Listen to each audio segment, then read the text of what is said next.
13 মাস সেই সরকারের। এই 13 মাসের ডে 1 থেকেই আমরা সংস্কারের কথা বলছি। যারা খুলবেন তারা যদি বলতে পারেন হ্যাঁ আমরা বন্ধ করতে পারবো, তারা করুক।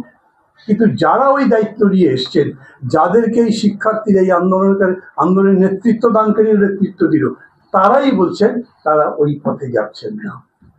এবং দেখেন প্রফেসর ইউনূস কি করলেন, কোনো বৈপ্লবিক পথে, এমনকি অভ্যুত্থানেরও যে ট্রেডিশন থাকে, অলমোস্ট সারা পৃথিবীতে কোনো অভ্যুত্থান অত বেশি অর্গানাইজ হয় না, খুব বেশি স্বতঃস্ফূর্ত হয়।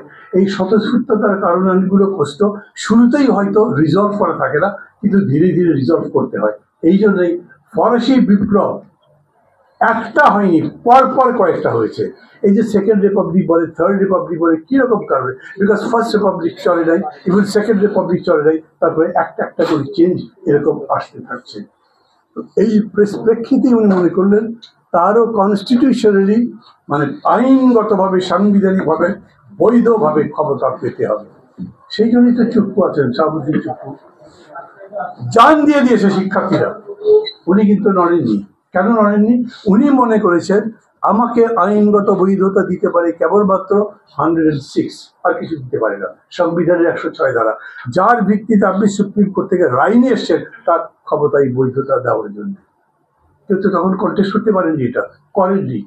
আসিফ নজরুলকে যখন জিজ্ঞেস করা হয়েছিল, প্রশ্ন তো উঠেছিল যে জাতীয় সরকার করা হবে কি হবে না, উনি বলেছেন না। তাকে পরে জিজ্ঞেস করেছে, উনি বলেছেন এই প্রশ্ন তো তখন আসেনি, আমাদের মাথার মধ্যে ছিল না।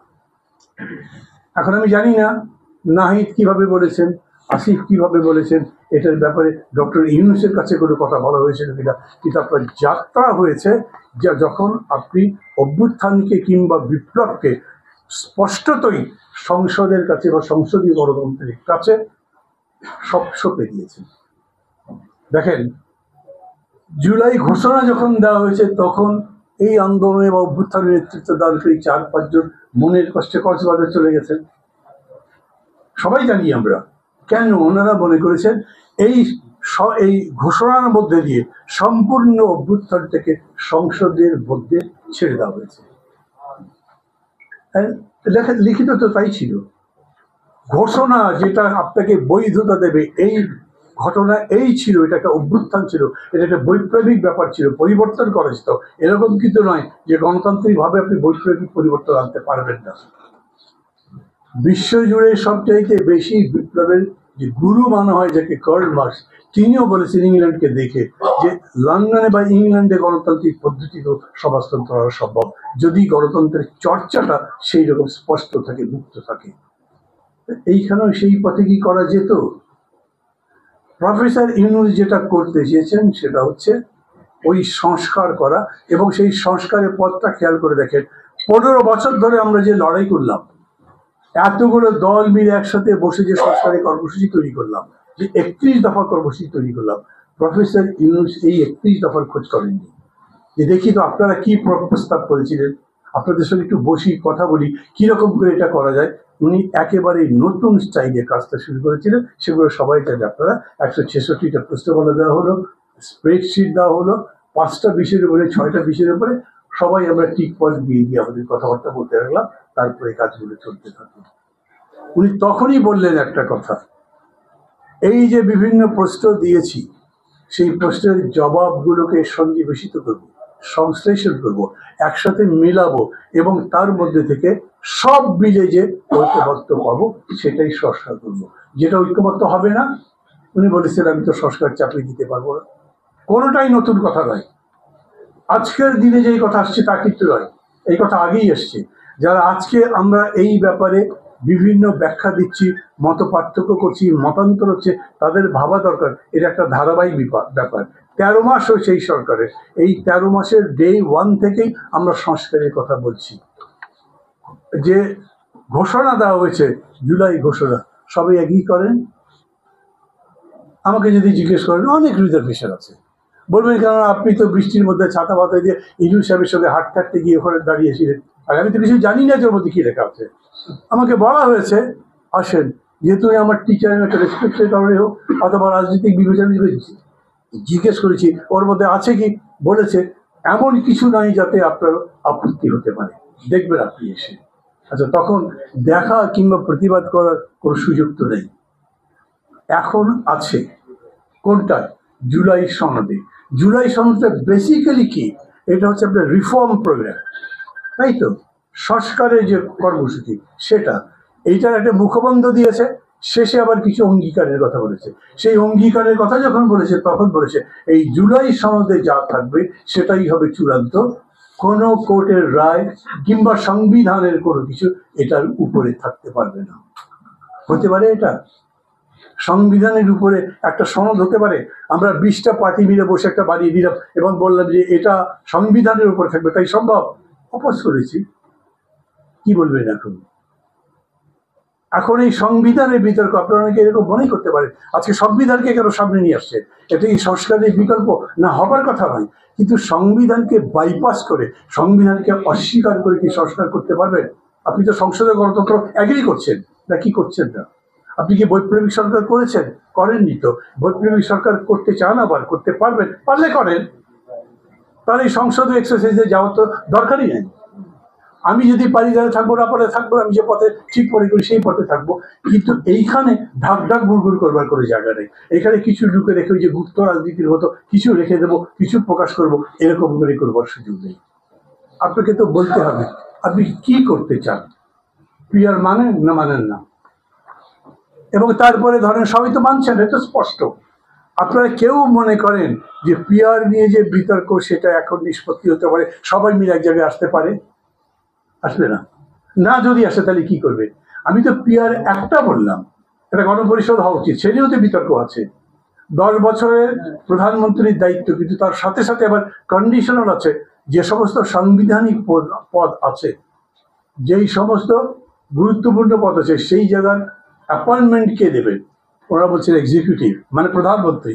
আমরা বলছি না, এক্সিকিউটিভটা এটা দেবে একটা মানে পরিষদের তৈরি করে, একটা কাউন্সিল তৈরি করে তার মধ্যে দেওয়া। এগুলোর তো নিষ্পত্তি হয়নি।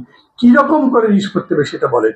এইটা প্রফেসর যখন বলেই দিয়েছেন যে যখন ঐক্যবদ্ধ হবে সে ঐক্যবদ্ধের ভিত্তিতে করবো, ঐক্যবদ্ধ যদি না হয় তাহলে ওটা আপাতত রেখে দেবো, পরে আপনারা পরবর্তীতে যারা যা আসবে তারা মিলে ঠিক করবে। আমি আবার জিজ্ঞেস করি, আচ্ছা কি মনে করেন? যদি বলতে পারবেন এরকম করে, আমিও বলতে পারবো না, কারণ কারোর পক্ষে ক্যাম্পেইন তো করবো না। ভোট তো হবে, সবাই তো বলছে, যে বিশেষ করে সর্বশেষ বক্তা যিনি বললেন যে ভোটে তারা বিশ্বাস করেন। এই ভোটের কি বিকল্প আছে কোনো? এই ভোট সমস্ত সমস্যার সমাধান করবে এই কথা যদি বলেন, তিনি ভুল করেন। এতগুলো বছর এতগুলো ভোট হলো, সেই ভোট আমাদের সব সমস্যার সমাধান তো দূরের কথা, বেশিরভাগ সমস্যার তো সমাধান করেই। মানে ভোট মানেই সব সমস্যার সমাধান, সে কথা কেউ বলছে না। কিন্তু আজকে এই ফ্যাসিবাদের আবর্ত থেকে বেরোবার জন্য আপনার কাছে ভোটের তো বিকল্প নাই। আপনি বলবেন এমন একটা ভোট চাই যেই ভোট আমাদের সবার কাছে গ্রহণযোগ্য হয়, যে ভোটটা গুণ সম্পদ নয়, মান সম্পদ নয়, যেই ভোটের পরে নতুন আবার বিতর্ক তৈরি না হয়, সেই রকম একটা ভোট করতে হবে, তাই তো? সেই ভোট কিরকম করে হবে? সেই ভোট হওয়ার জন্য আমরা যারা যারা মনে করছি যে এই সংবিধানের মধ্যে সেই পরিবর্তন আনলেই কেবল সেরকম হবে, কিন্তু বাস্তব কি দেখছে? লাশ তুলে পুড়ে ফেলা হচ্ছে। চট্টগ্রাম বিশ্ববিদ্যালয়ের প্রো ভিসি এবং প্রক্টর সারাদিন ধরে ফেসবুকে স্ট্যাটাস দিচ্ছে, আমরা মার খাচ্ছি, আমাদের ছাত্ররা মারা যাচ্ছে, হেল্প করতে আসে, কোনো পুলিশও যায়নি। যেদিন ভোট হবে সেই দিন যার যেখানে শক্তি আছে, তার যদি মনে হলো যে আমি জিততে পারবো না, উনি গিয়ে ব্যালট বাক্সগুলো নিয়ে বাড়িতে চলে গেল। পুলিশ কি বাধা দেবে নাকি সেটা পর্যন্ত? এই প্রশ্নগুলো না সমাধান করে সংস্কার বলে অন্য যে কথা বলছেন, একটা কথার মধ্যে দিয়ে হবে না। যদি মনে করেন ভোট হওয়া দরকার, আমি আবার বলি, সেই ভোট যেন তেন প্রকারের ভোট বুঝি না। এই যে জুলাই সনদ এখানে এত কিছু দেখা হয়েছে, জুলাই সনদের গ্যারান্টি কি আছে বলেন?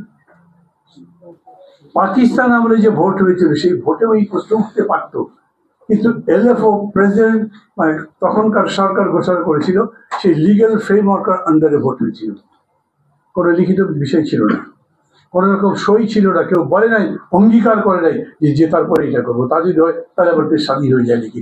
তা যদি হয় তাহলে এত বড় গণহত্যা হয় নাকি? এখনো সেই একই প্রশ্ন আসছে। আমি অ্যাগ্রি করেছি আপনার সঙ্গে, চালিয়ে যান, সামনের দিকে যান, কিন্তু এই 12টা পয়েন্টে আমার নোট অফ ডিসেন্ট আছে।